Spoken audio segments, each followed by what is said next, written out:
We're back under circumstances that you cannot absolutely predict. This is Inside the Green Room. I'm Harrison Sanford. That's Danny Shit. Green. We're on Shit. Sirius XM Podcast Network, also on NBC Sports Philadelphia, and we're also on YouTube as well. Find us at Inside the Green Room with one Danny, Mr. Three Rings Green. And I was very much looking forward to making it Mr. Four Rings Green. Danny, a lot has happened since Game 6 against the Miami Heat, where you guys lost. How has it been? Obviously, everybody had. If you don't know, now you do know. Danny has suffered torn ACL and LCL in that first quarter of the game during that loss. How are you feeling, sir? I'm all right, man. First 3 minutes, and said I was feeling good too. Just sucks to watch it go down the way it went down. Also to be for 13 years, be healthy, not have any major issues, no major injuries, no surgeries, and now having to have one. It's a little weird. It's kind of shocking. It's kind of just like this is my life right now. Waking up and trying to do everything that I normally do. I've never really had to ask for help for a lot of things, and this is a situation where it's like I need help with everything. So I'm very much looking forward to getting surgery, but walk on my own and do things on my own, and hopefully get to rehab so I get back on the court as soon as possible. But you know, um, it was a hell of a season. We had a up and down roller coaster type season, a lot of drama we didn't need to deal with. Trades happened, and before the trade, it was we had to play with man down. Tyrese grew, a lot of people grew. We had some great parts of the season.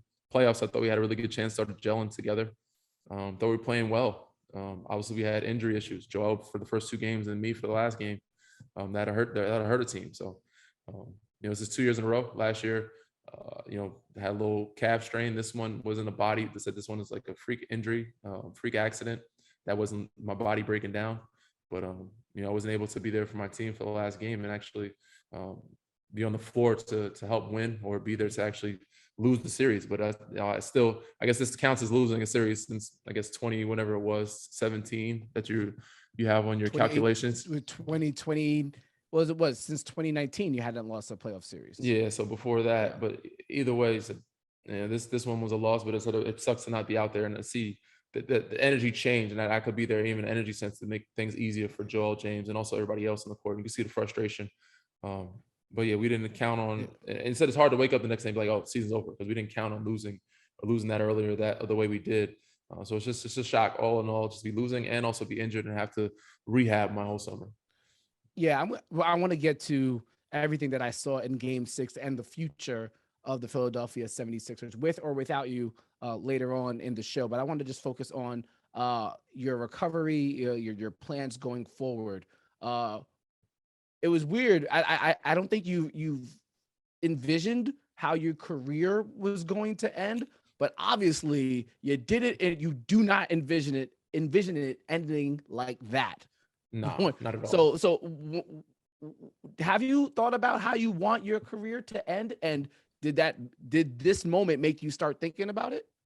No, I thought of ending it on my own terms. Hopefully, I'll be lucky enough to finish when I want to finish, not when teams are like, "Oh, we don't want you back anymore. We're kicking you out," and that might happen because people, I might play till the wheels fall off until they don't bring me back anymore.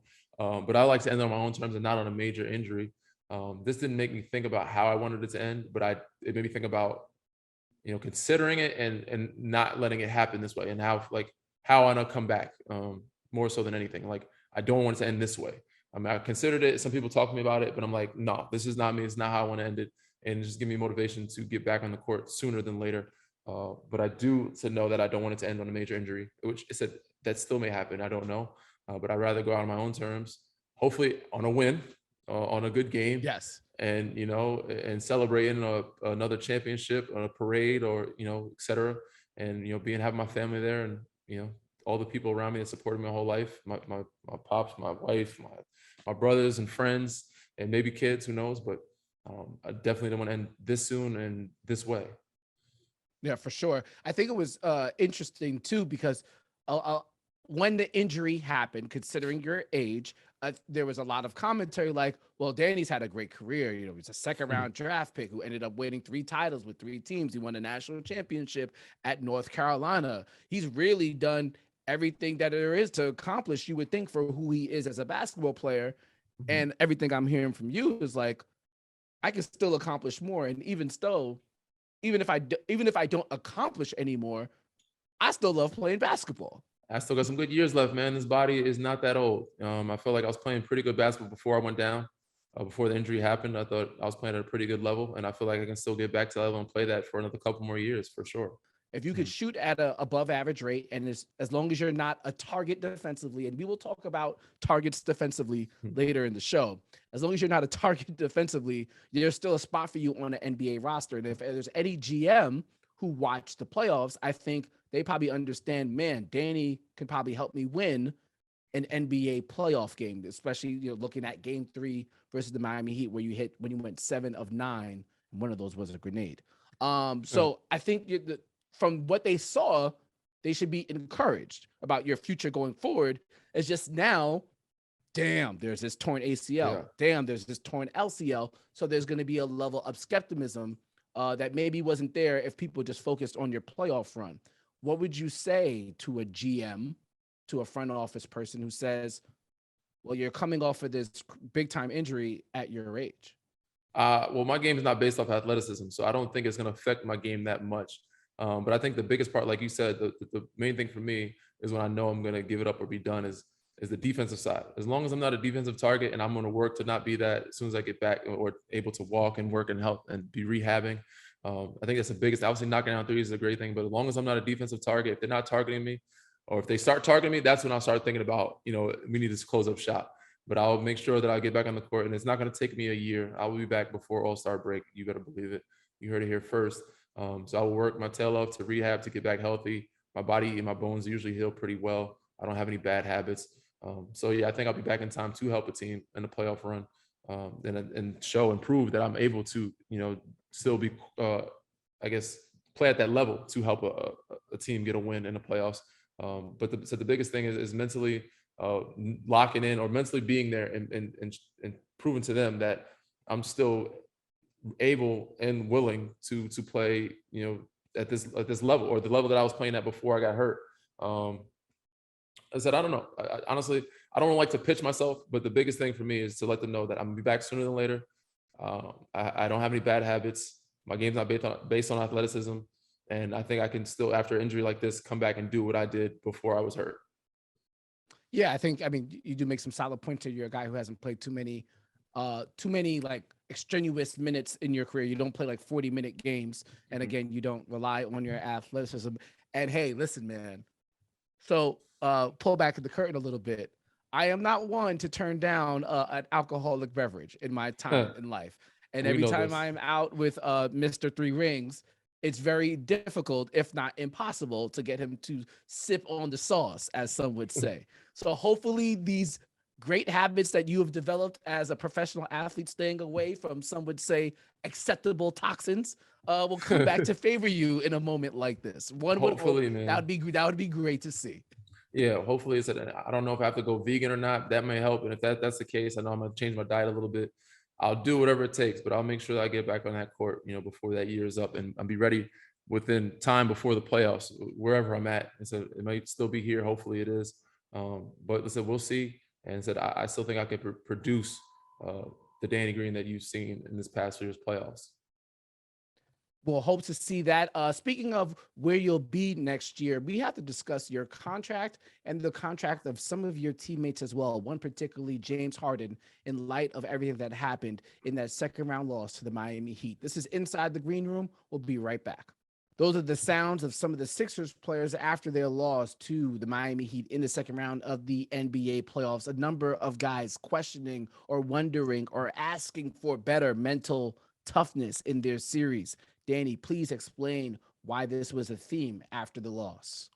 I just think throughout the year, we have a lot of young guys. So the inexperience in the young guys, and throughout the year, the ups and downs that we went through, it didn't help. We have a lot of, actually, it made us tougher. It made us, build character, and helped a lot. But I think the youngness and the experience makes us still a lot more immature than other teams. Miami has experience, they had a lot of depth, they're a lot more mature than us. But going through the stuff we went through, the ups and downs of having a player down, not playing, trades, it did build character. But the fact that we're so young with George, Matisse, Tyrese, Isaiah Joe, Furkan, Shake, the list goes on. that hurt. Even Joel, even though he's been in the league for so long, he still has some growing and maturing to do. I think we have it at times, but I think the biggest thing is building habits. And throughout the year, we were able to do it the way we wanted to, because of our injuries, because of an experience. But yeah, we got to continue to, I said, as a group, grow, I guess, bond, mesh, but stay locked in and stay focused, with our habits, and that's keeping it for 48 minutes. If you don't keep that for 48 minutes, or you're not pushed to do that, it's hard to stay mentally tough or mentally locked in for serious times. And it's hard to do when you have a young team and you're not able to keep them together or have a full squad the whole year. Injuries, COVID, things like that nature. So yeah, hopefully a year of growth will help these guys become more mentally tough and help them mature. It's interesting throughout the duration of the season, even though you guys are playing well in light of the Ben Simmons situation, you and I would talk and you would say, man, we don't have enough winning habits yet. And I imagine for you, it must be frustrating because you've been around guys who had winning habits. You've won titles before, and you know what the habits are in order to win a title. But at the same time, one, you are just one person. And two, like, we could be real, as much as you've won, you might not be talented enough to get the ear of some of the most important guys or the entirety of the team. So I imagine it must be hard for you to kind of sit there, see it, address it, know the issue, and doesn't necessarily mean it's going to be fixed. For sure, it's tough, and I tell Doc all the time he has his work cut out for him. Even before he got here, there was a lot of things that needed to be changed, and that was the level of maturity. And a lot of it is on the veterans and the coaching staff, but it's hard to change all that inexperience, that mental toughness, that maturity within 2 years. But a lot has gotten better since then.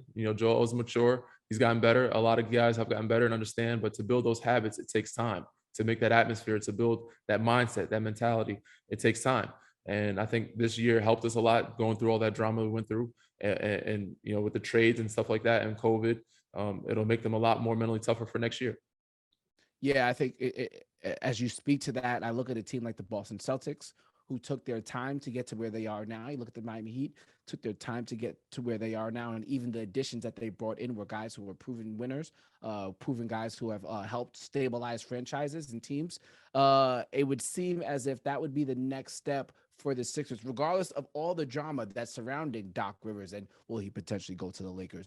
And what are they going to do with James Harden? And what's next with Tobias Harris? It would seem as if a year with stability, with no noise, would do wonders for this franchise, for the team. And I don't know, because of all of the dynamics that surround the Philadelphia 76ers. One, Daryl Morey got hired after Doc Rivers, so there's naturally going to be questions about Doc Rivers. Doc Rivers, as well as he coached, which I thought he did a good job in the playoffs, is a very contentious with the media, who's not going to play, and that's not going to play well, especially with Philadelphia media commentary people. It's not going to play well, so there's going to be drama there. There's James Harden, who has a reputation for not winning, and for lack of a better phrase, if you watch Game 6, it looked like he didn't care that you guys were losing. Whether that was true or not, who knows? It's very. I could only imagine it has to be difficult to build a winning environment with so much chaos around. And so Doc got his work cut out for him, man. But that's what they brought him in here to do. It's what they're bringing him back to do. But he had a lot to change when he first got here. Last year was a lot of growing up. We did mature some, but this year we still didn't get to where we needed to. But I think with these past 2 years, it helped a lot of these guys mature. And if I'm back here, I can help as well. But it's at the coaching staff and the front office. They have some work cut out for him, and so does Doc with keeping the atmosphere or building the atmosphere to a mentally tough situation to where these guys can be locked in and not worried, or just have some more experience. And not saying just take the game seriously, but obviously doing the small things and the details and making sure things are run professionally and guys are focused on what's the task at hand. Sounds to me that you might need to bring in like 6 to 7 guys who've been in the league for a long time that can still contribute on the court. At least 3 or 4. At least 3 or 4 guys. I'm not saying anybody should be off the roster. That's not my job. But it would seem that they would need to make some additions to the roster to make sure that, for example, you aren't the only guy on the roster who's won a championship. Need different voices with proven success, in my opinion. There has been discussion about what happens with James Harden's contract and is doubt. And there were some reports, I think it was Brian Windhurst said on Monday, that the Sixers could be angling to get a third max level star onto the team. And what you just said and what made me think it was just interesting watching this team all year, especially in a moment like this. And it was like, damn, how many guys have actually gone really far in the playoffs? It feels as if going for a third, I'm not a GM, going for a third max star instead of stackpiling the roster with two-way players would be a bad move. Like, you look at the Celtics, you look at the Heat, you look at the Milwaukee Bucks. These are teams that go 7 to 8 to 9, 10 deep with majority two-way players and guys who've been very far in the playoffs or have been in the NBA for a very long time. It's a very interesting dynamic that could be happening with Philadelphia, especially considering how the season just ended. I don't know if you were saying or leaning toward a side, but I'm just pointing out things. I would agree with you or those who say we should go deeper instead of getting another star. Obviously, James is a special player and he deserves a max in most places. But if you want this team to be great, I think it'd be nice to see him take a cut. And obviously, Tyrese is going to be a max guy. He's going to get maxed out at some point. I think you keep him. That's a great foundation with him, Joel, and James. That's all you need. We don't know what if you're going to try to max or bring another max guy, that means you have to trade Tobias. If that's the case, you're going to have to trade other contracts, myself maybe included. So that's what you're trying to do. But I think you need more, 3-and-D guys or two-way players or guys that specialize in certain things to surround those three guys with what you need. And you don't necessarily need another max guy, but you need depth. And I think Miami is one of the reasons they showed it. They had guys even like Duncan Robinson and Markieff Morris on the bench for them. And those guys are rotational players for most teams. To have guys like that on your bench and that are tough or can play and can hoop and can shoot and can score shows you how deep they are. Boston the same. So I would agree or lean toward, it make more sense to get more players to make your team deeper. But that's why I'm not in the front office. Darryl makes those decisions, and he might get another all-star if that's what he's capable of doing, if they have the funds to do so. Yeah, I think back to the Lakers team that you were on. I think back to the Raptors team. I think the fact that you go so deep makes guys play better for the most part because your job and your minutes are on the line. So you better play both ways in the second. Because everybody's pushing each other, man, day in and day out. Everybody's pushing each other. You better come for real or don't come at all. And when you looked at this Sixers team this year, I think everybody's pretty secure for the most part in the minutes that they were going to get because, again, while I respect every NBA player, the roster wasn't as deep as you would hope it would have been. And it does put a premium, again, and I think you and I talked about this when the Nets put together their original big three. Kyrie, KD, and Harden at the time were great, but that means you can't have great depth. And the second one of them gets hurt, you're in trouble because you don't have depth. Whereas a team like, for example, the Lakers where you on was LeBron and AD, because there's only two max guys, now you have 7 to 8 to 9 different role players who could all help. And the same thing with the Toronto Raptors. You pretty much had Kawhi, and then you had 8 to 9 role players who all fit their role well, with Siakam and Kyle Lowry able to step up as that two-way 2B type of star. So interesting dynamic when it comes to team building. Speaking of team building, so your contract, you are scheduled to make $10 million next year around there if you are on a roster or on the Sixers roster by July 1st. Has there been a discussion with Daryl Morey as it pertains to that? Not as of yet, no. I don't know what they're going to do. I said in this league, it's a business. You just expect the worst, hope for the best. But I know it's the fact that I'm not going to be able to play at the start of the season and they assuming most of the season. But for me, I think I would be able to play at least half the season or at least the tail end of the season before playoffs. They might said not pick it up or they might trade it. That's part of the business. So we haven't spoken yet. We don't know. We will keep updated. I got a chance to talk to Doc. He will keep me in the loop. Daryl, I talk to him every once in a while. I'm sure he'll keep me in the loop. And we'll know, within, I guess, hopefully before July 1. But either way, I said I'm hopeful. But, I'm preparing for the worst, because you don't know how it's going to go in this league. But, it's a business end of the day, and they're going to do what's best for Philadelphia 76ers, and I expect them to do so. Yeah, it's an unfortunate circumstance, obviously, as well. But then you do have some instances in the NBA where, again, you it's not like you don't make too much, but you don't make too little. Where $10 million is a very valuable asset to a lot of teams in the NBA, especially on the last year before the new CBA or whatever that new CBA might be kicks in. For example, if you are a team with a guy making around $10 to $12 million and he's on contract for 4 more years, and you say to yourself, well, we don't really want this guy on a long-term contract, that could be a little bit more valuable for the Philadelphia 76ers, because obviously with Joel Embiid, James Harden, right now Tobias Harris, and that max salary contract could be dedicated to Tyrese Maxey soon. You want to have players under contract for a long time, because it's going to be very hard to get them as free agents if you are capped out. A lot of maneuvering. I'm not a cap magician at all, but it's going to be very interesting to see how they map it out as it pertains to that. Before we go on and talk about some comments from a prolific role player in the league, one Patrick Beverly, I do want to talk about somebody in your absence. This upcoming season, at least for half of it, is going to be expected, or was expected, to pretty much supplant you at your position. Majority of the season, Matisse Thybulle was the starting small forward. And then the playoffs came, and it really, outside of the vaccination thing, it really exposed him as a one-way player. And I think everybody knew that he was kind of positioned as a one-way player, but it really exposed itself in the playoffs, which meant that you had to play a lot more.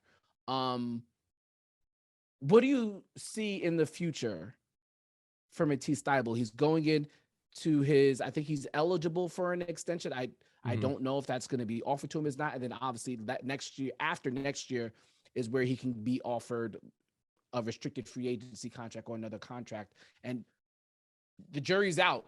This is probably the most pivotal summer for his NBA career. Yeah, I don't think that's an understatement at all. No, I think he'll be working on he's a very capable shooter, and he showed it early in the season and preseason, and every time I guard him, there's no going on the screens on him.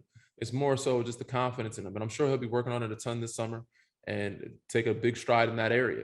But I see him being a big defensive factor as always, and then coming along and progressing in the offensive factor, making himself more of a two-way player and being a big factor for our team, or the Philadelphia 76ers, if I'm not a part of it.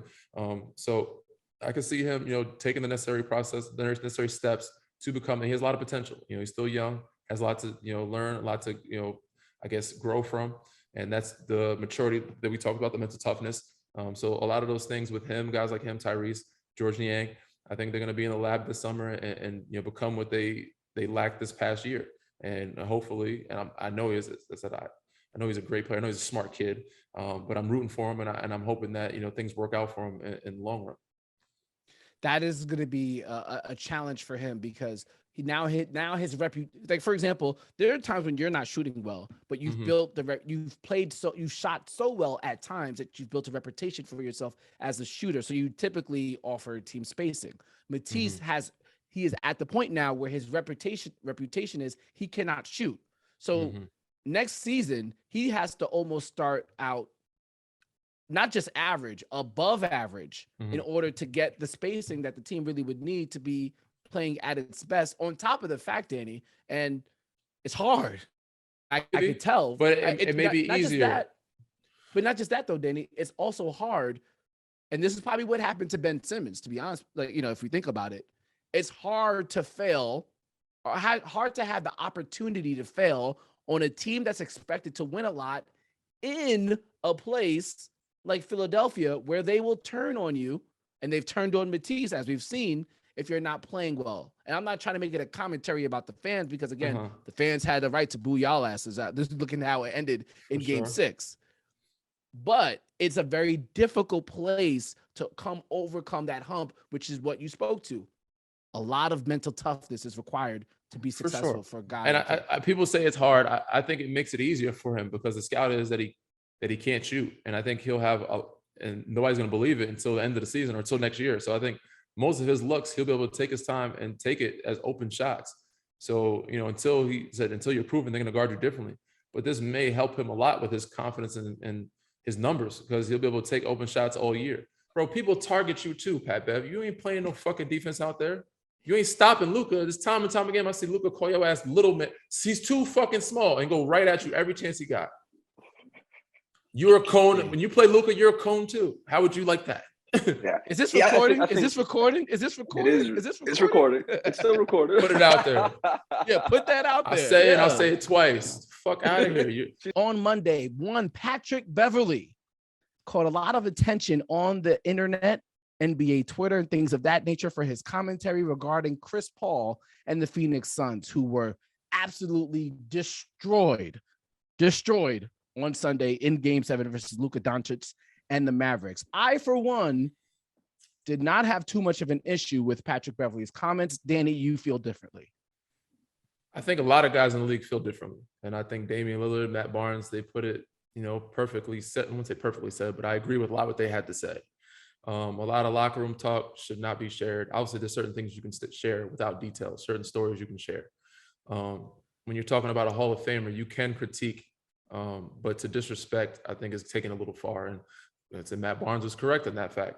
I think he just used that platform because he has an issue with Chris, and he used it as a personal vendetta to take out a lot of his anger on the set at that moment. And I thought it was unfair for Chris, and I'm sure a lot of people thought the same. A lot of guys in the league, and I said Pat Bev is not a guy we do respect him. We understand he plays hard. He's a guy that we some people dislike. I guess a teammate that you love to have on your team, but a guy that you hate playing against. And of course, some of his antics people disagree with, people don't like. But he had a lot to say about Chris, and I just thought I thought he took it a little too far for sure. I honestly don't feel like it was honestly that bad. Well, one thing first and foremost, I didn't agree with Matt Barnes in terms of just because Patrick Beverly is a role player doesn't mean he can't have commentary about a player. Like Matt Barnes makes a career as a career role player, making commentary about other players. Just because he's a role player doesn't disqualify him from having an opinion. As it pertains to Patrick Beverly's comment about Chris Paul, the man has a personal vendetta against Chris Paul. It is what it is. He was brought on to share his opinion. People might not agree, and he might have broken the NBA player code, but in that moment in time, he was brought on to be an analyst. He analyzed the game. He didn't say anything that was rooted in lies. As you look at the series, Chris Paul was a target. Now, Patrick Beverly used the word cone, but end of the day, Chris Paul was a target for the Dallas Mavericks. And therefore, he said he was a cone. That's two different things. He goes, his nickname, that's disrespectful. So I don't mind certain guys critiquing players. But when you're a role player, like Matt Barnes said, to disrespect a Hall of Famer is too far. Calling somebody a cone is disrespectful, bro. I don't care. You target and cone are two different words, bro. You can't call somebody. He said he can't guard. Chris Paul is a 9-time defensive player. He's on an All-NBA defensive team. Somebody he can't guard. Yeah, they targeted him, but shit, there's been times where Pat Bev's been targeted too. Are you kidding me? Like, you're a smaller guy on the court. Why would we not get the screen? But that's not fair. But that's not fair. Disqualifying Patrick Beverly for having an opinion. Didn't disqualify him. You just thought. Yeah, but you just said just there, you said there's been times where Patrick Beverly's been a target. You're damn right. Patrick Beverly's been a target. He's a 5'10" point guard. He's going to be a target. That doesn't mean that he can't say that Chris Paul wasn't a target. Yeah, but that's I didn't say that. He didn't say that he was a target. He said that only LeBron, only KD, the greatest players of the world. He didn't say he was a target. He said he was a cone and that he can't guard. Those are two different things. Okay, fine. Calling somebody a cone is very different than a target. That is disrespectful. Okay. As a 9-time all defensive team, that's disrespectful. Critiquing, saying, look, Chris Paul was bad. He didn't play good defense. He was targeted. Not, this man can't guard. He's doing this, and this. He's getting all these foul calls, and he should have fouled out. He had a personal vendetta, and he took it out during that time on Chris. And that's fine. You can take out your personal vendettas, but you can do it respectfully. Respect the game, respect the code, respect the Hall of Famer. In the terms of said, Matt Barnes said, as a role player, I'm not saying you can't critique them, but you can respect them. That's BS. Oh, because that's BS. Because Chris Paul is a Hall of Famer, he deserves respect. So are you implying that a role player doesn't deserve respect? Every player deserves respect. Every player, that's my point. Deserves to. He also disrespected Grayson Allen, which I disagree with as well. I don't give a fuck. Excuse my language. I don't care who you're speaking of. You need to show every NBA player a sign of respect, especially Hall of Famers. But as I said, he took the time out. You can take out your personal vendettas. You can do it in respect. You can still respect their game, and you can do it in a respectful way. I think he went too far and took it out in a disrespectful way by, calling him a cone, saying he can't guard. A lot of other things he spoke on, and also he spoke on Grayson Allen, other people. And you could tell he has a bias, which is cool. Everybody has a bias, but so there's a thin line of respecting the code, respecting players, respecting everybody in this league. Because I'm saying people do, when they speak of you and your name, when they speak of Patrick Beverly, you don't want, now if Chris Paul, I don't remember Chris Paul, maybe I'm wrong, I don't remember Chris Paul ever disrespecting Patrick Beverly in the media, or or talking down on him.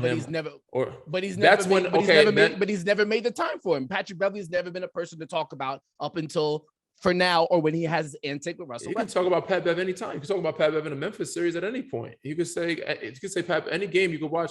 There's been times where he's been targeted as well, but Chris ain't going to do that. He's not going to break another player down, another NBA player, especially a respected role player. And he's breaking down a Hall of Famer. But that's the only time I think it's fair game when somebody else can disrespect another. If a Hall of Famer disrespects you, then yes, you have fair game to disrespect them. But Chris has never said anything in the matter or in the frame or a category of disrespecting Patrick Beverly. So for him to disrespect him without any type of, something getting back from Chris, it doesn't make sense to me. But that's just the beef that they have. Okay, I get it. As an NBA player, you feel as an NBA player, you feel like Patrick Beverly was out of line for being disrespectful. I get it. Not just to Chris, but other players as well. If this is, he said he was a cone. He said it should have said a bit. He didn't like it when Russ said something about him. Said, "Oh, he should be running around out there." He didn't like that at all. Yeah, for sure. Imagine, and Russ didn't call him a cone. Like, imagine if somebody calling him a cone. He said people hurt his contract. The league started looking at him differently. People started attacking him. Bruh, just imagine how people are looking at Chris now because of these comments that he's saying about him. Yeah, I'm sure. Okay, fine. I get it from that aspect. But at the same time, in this one moment in time, Patrick Beverly was brought on to be an NBA personality, not even just an analyst. He was brought on to be an NBA personality. If he is bringing his grudges to this aspect, it is what it is. Like, I'm not saying bring Patrick Beverly on every time. I'm not, and I don't know how good it's going to be for the duration of his career if he wanted to go this path, because he's going to make a lot of enemies. But from an entertainment standpoint, he did his job. He entertained. He entertained, and what he said, while it might have been to the extreme, was based in fact. Now, he'd be out of line going on calling every should-be Hall of Famer or every star being disrespectful to him. That's gonna. I think a lot of it was opinion. But he has a personal vendetta with Chris Paul, and he made it shown.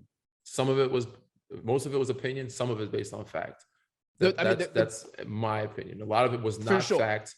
A lot of it was his opinion. And yes, it's a spicy hot take. And he came in and entertained. That's cool and all, and it's fun. People love to watch it.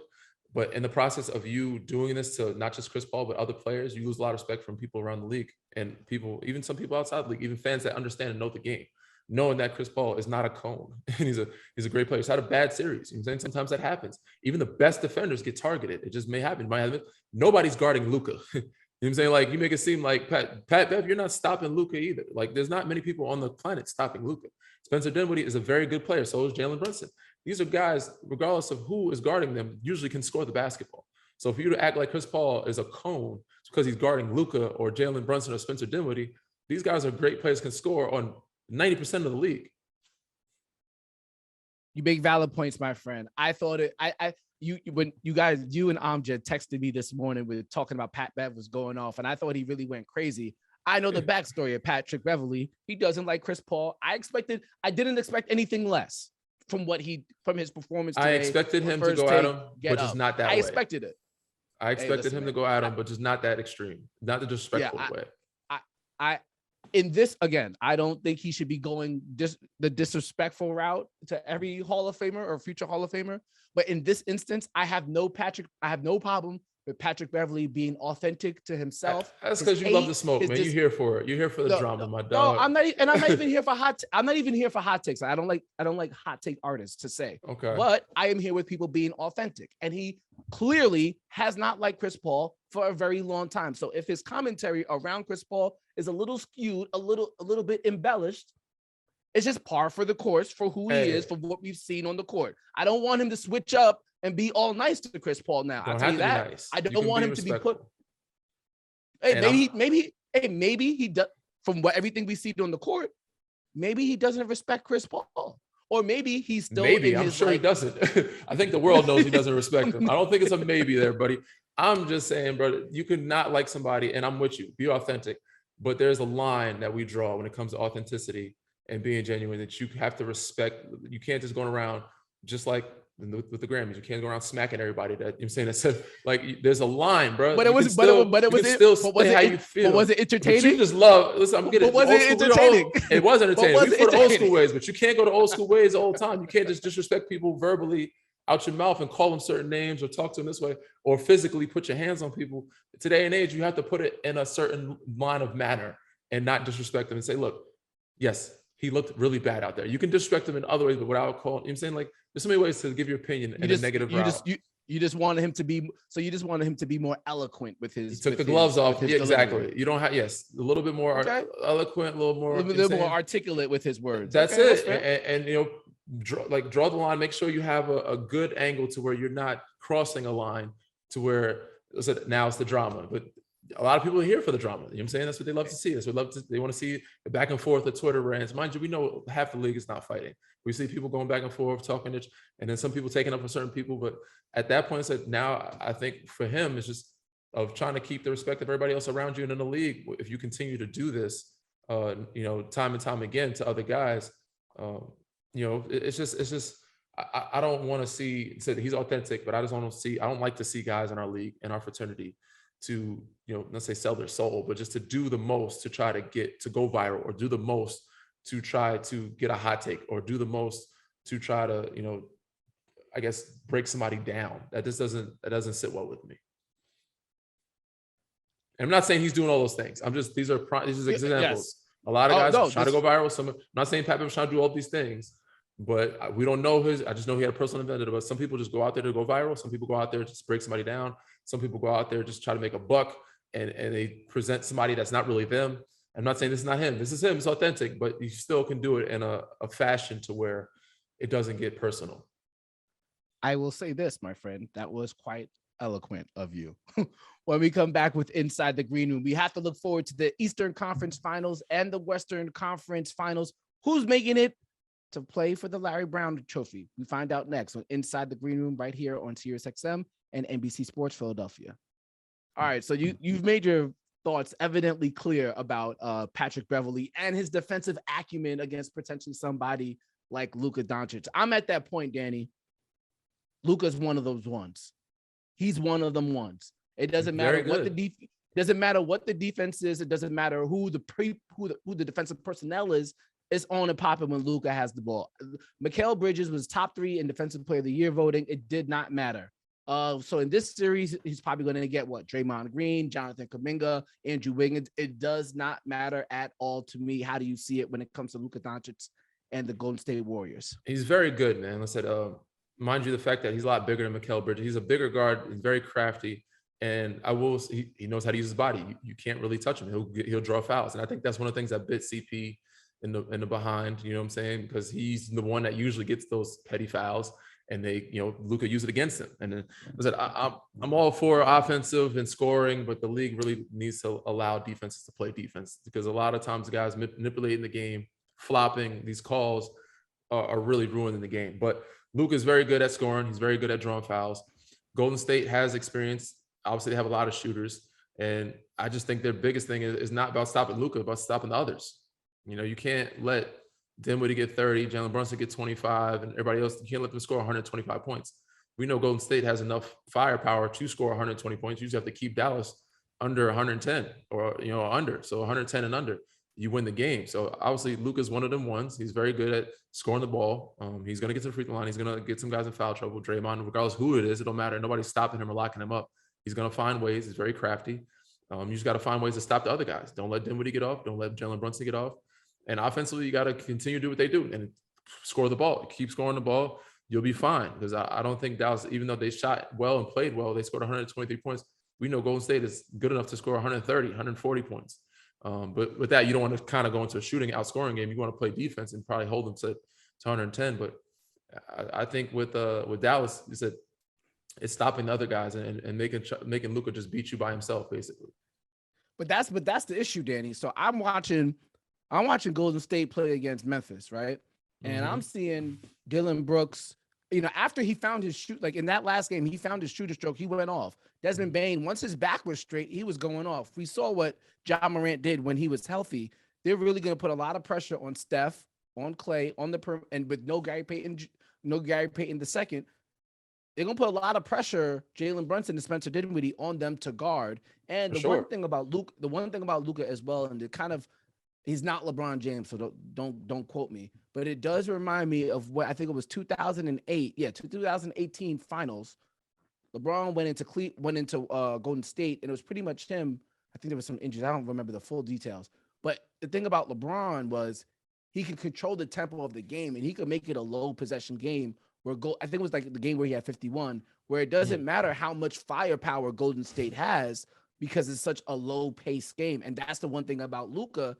He could make it a very slow pace game and just dominate the time of clock. 5 seconds left. Here goes his little step back fadeaway over Clay, or his step back over Looney. Like that's the one. That's why he's one of them ones. It's not just his skill set. It's just the command of the flow of the game is really LeBron like. For sure. And he's going to have to do that because the only way to beat Golden State is to try to slow them down. If you don't slow them down and let them get out and running, Golden State, obviously their thing is try to get pace, try to get stops, or limit everybody else and limit Luka as much as you can. But even if they do score, they got to get the ball out fast because once they get out and running, I don't think Dallas can run or guard or protect the, I wouldn't say the paint, but the perimeter. I don't think they can get to the perimeter as well as other teams can and not let them shoot the way they said with Jordan Poole, Clay, Steph, Otto Porter, Belizia. They have so many guys, so many threats around the perimeter. It's gonna cause a lot of hectic problems. But if they slow the game down, that's the only chance that they got, really. Yeah, it's gonna be an interesting one. Big series for your guy Reggie Bullock defensively. Big series for Dorian Finney-Smith. If those guys can be solid defensively, hit open shots, this is a lot more competitive series than maybe people would have thought before the playoffs started. I am absolutely loving what the Dallas Mavericks have going on with them. Oh, so really quick before we move on to the Eastern Conference Finals, give me your series prediction: Mavericks versus the Golden State Warriors. Ooh, and how many wins and how many games? I think it goes 6, but I'm gonna give it to Golden State. They have the experience and they have the firepower night in, night out. But don't sleep on Dallas. I think Dallas could push it to 7 games. It might go 7 games. Dallas is, I think we're in regular season. They might have won the regular season series, if I'm not mistaken. And they're rolling right now. It's really the team that stays the healthiest and the team that's playing the best basketball in this time, which injuries hurt us. Injuries hurt Milwaukee. Right now, Dallas is pretty healthy right now without Tim Hardaway. I think is the only person. If he comes back, that makes it interesting. But, they're rolling. And so is Golden State. It's going to be a hell of a series. But I think it goes at least 6 or 7. But I'm going to give it the edge to Golden State because of the experience that they have. I know you've always said that you don't want to be a head coach, but damn. What if I told you could be Jason Kidd 1 year, or you get a chance with Giannis, and if it doesn't go right, just wait your time. You're gonna get Luka next as your to be the head coach of.